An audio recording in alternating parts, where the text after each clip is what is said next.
I got to follow that.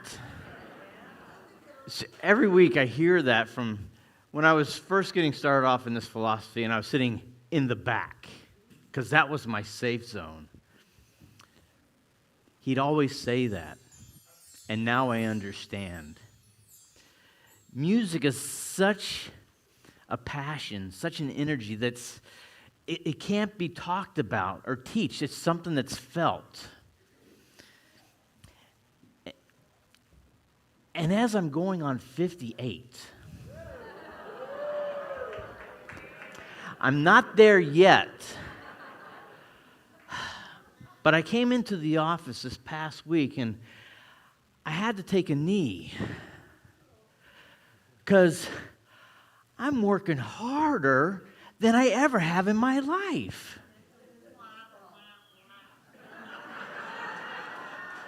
Oh, thank you. I love comedians. You make it so interesting. I get to feed off of you and that energy. So please, keep it coming. Because you never know what's going to come out of this mouth. So Take a Knee is my talk title. I love the journey so far. But there's times when I really have to take time for myself to understand where I'm at, but more importantly, what my focus is going to be from today on. I realize that there's 4 parts to life. Now, it may not be true for you, but for me, this is what it works out to be. The first part is from 1 to 29. When you think you got it all figured out, it's all fun, it's all games. You think your parents are idiots. Remember that at 14, 15, 16? Oh, and as a guy, let's not forget the day that we thought that we could take on our old man. Whew! Was that a day of a lesson, wasn't it? And then the ladies. Oh, God, I love my daughters. But man, do they think they've got it all figured out. And I just smile. And I allow my wife to handle the girls, and I just smile and just sit back and relax and going, oh boy. Then this next part of life is 30 to 39, when you really start to become an adult. Sure, at 29, you may think that you're an adult, but you're still a child. You're still trying to figure it out. But 30 to 39, you're there, you're working, you've got a career more than likely. And you think again, you've got it all figured out.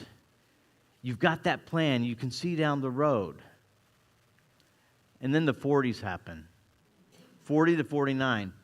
You thought that path that you were on, that end-all, be-all of life, really isn't as shiny as you thought. That brass ring was a little bit tarnished. It didn't glitter as much as what you thought it did or would. And then the next part of life, 50 and on. That's where we really figure out what life is about. But more importantly, where we really do the work. Like I said, I'm working harder and longer than I ever had as a kid. Got bills. Got things I want to do. Have raised my kids. And a lot of you, I bet, have grandkids. I'm still waiting for mine. Because I cannot wait to prove my kids right that when they were brats, I got cursed by my parents. And I'm going to pass that curse on. And my curse was this: I hope you have kids just like you. And I did. That was something tough. So then I realized, oh my gosh, me taking that knee and realizing the parts of life, I'm talking about the Super Bowl. How am I going to do an analogy on that? Because those of you who know me know I love analogies. Because to take spirituality, which is a conceptual idea, because each and every one of us has our own idea of what spirituality is, you can relate to everyday life and activities. So here goes, Super Bowl Sunday. I've got a long lineage. We have a long lineage of great speakers who built this place up to create an energy inside this sanctuary that is like none other. I don't care how big a mega church you can watch on TV, there's nothing like this place right here on a Sunday. There's nothing that's going to uplift you and make you think about your life. Forgive yourself. But more importantly, inspire yourself. That is what this place does. So Emerson, as I look through that fan, which means I now need to raise that up about 2 feet. That's on my honey-do list now. It takes a good deal of time to eat or to sleep or to earn $100 and very little time to entertain a hope and an insight which becomes the light of our life. Does that make sense to you? It makes sense to me because I tell you what, it does. It takes, I'm looking at prices of food and stuff like that and drinks, forget about it. I'll have water with a lemon and a straw. But those ideas, those aha moments when I'm just about ready to fall asleep or I'm just waking up, that makes me jump out of bed. It's amazing at how fast those ideas, those moments of inspiration pop up. Does it happen with you? It happens with me. This is an inspiration. We all know about the 2 lovebirds and all that sort of good stuff. And it's 13 hours to fly over and she's going to make it, or isn't she going to make it, and whatnot. But I want to talk about this gentleman right here, Brock Purdy. Did you know, and I don't really follow football, I know a little bit about it, but fellas and ladies who are into football, please help me out. He is dubbed Mr. Irrelevant. In 2022, when he got drafted, he was the last person picked for a team. And so that's a little joke or a pun amongst those people, Mr. Irrelevant. In a year's time, the man is the QB for the San Francisco 49ers. Now, I love the idea of love and that sort of stuff, and it really does. And I wish the best for Kansas City. And I'm not going one side or the other, but I love the idea of this. This man had a passion from, I'm sure, the time he was this big. I want to play football. And I'm sure he did a great job in high school and throughout college. But he was still picked last. If anybody's played basketball on that playground, you know what it's like to be picked last. It was always me. In fact, actually, the guys I got the ball, they'd all stand around. Go ahead, shoot. Air ball. Air ball. But I could defend like no other. But that's another talk another day. But to be able to not only make it to the Super Bowl, because there's people that have been in the NFL for all their adult lives, and they haven't made it. This gentleman made it within a year, because he was drafted in 2022. And I like that story, and I wish the best for him. And I wish the best for all of them. I'm really looking forward to the parties. I've never really been, but I'm going to be watching today. I tell you that much, because I'm just very interested in this stuff. A man is a facade of a temple within all wisdom and good abide. That's what we're talking about for that young gentleman. It didn't matter what everybody said around him. He knew the truth of who and what he was and what he wanted to experience. And the thing that we teach here is that faith and that drive that you have inside yourself is stronger than any outside voice you will ever hear.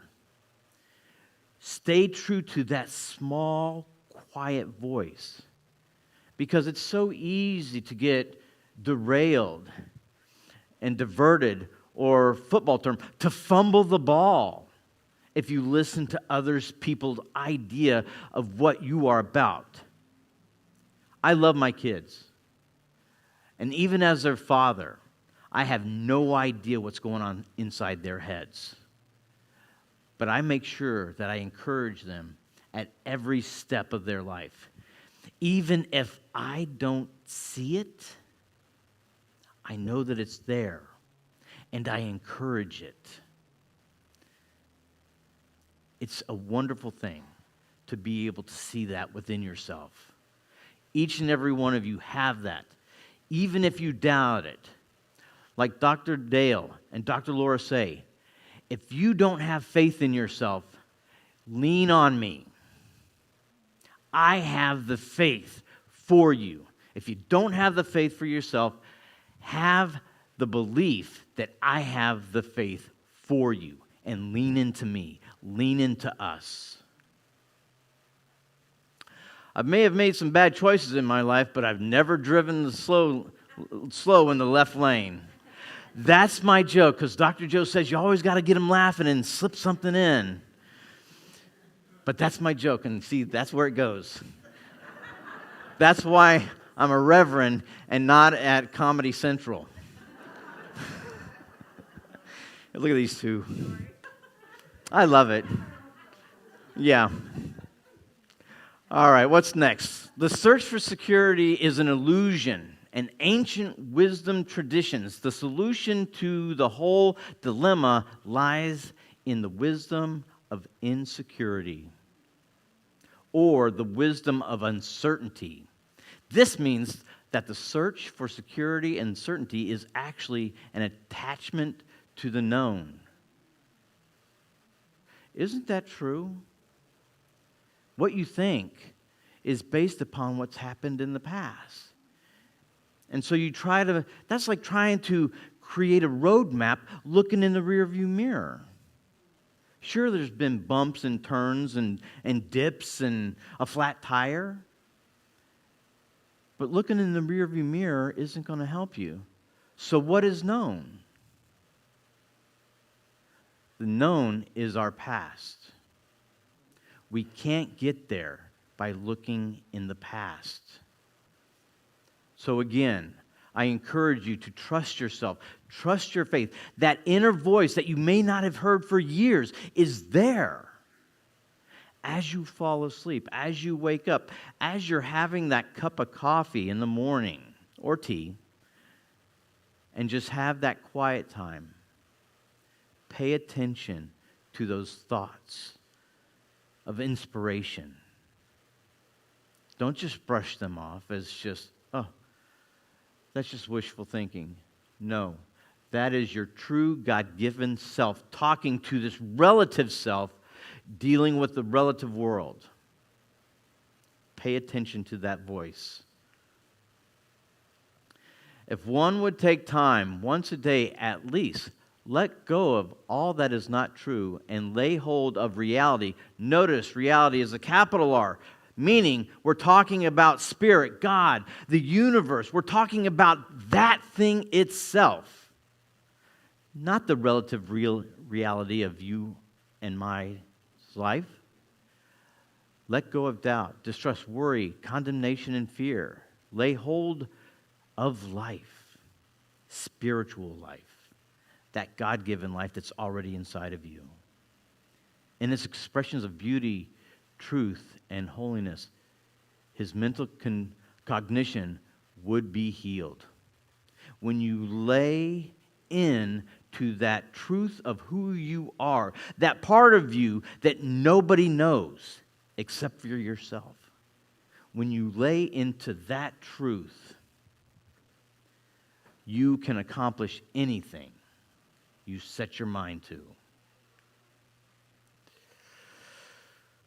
So what's your Super Bowl number? Mine happens to be 58. But there's some of us who are working on Super Bowl 72, 82, 92.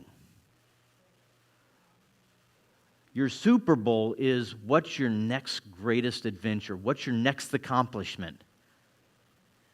That part where they make the touchdown, they spike the football. What is your Super Bowl? Because I tell you, what has happened in the past, that may have been a Super Bowl back then, but it's nothing compared to the Super Bowl that you're living into today. Trust yourself. Love yourself. Forgive yourself. Thank you for your time.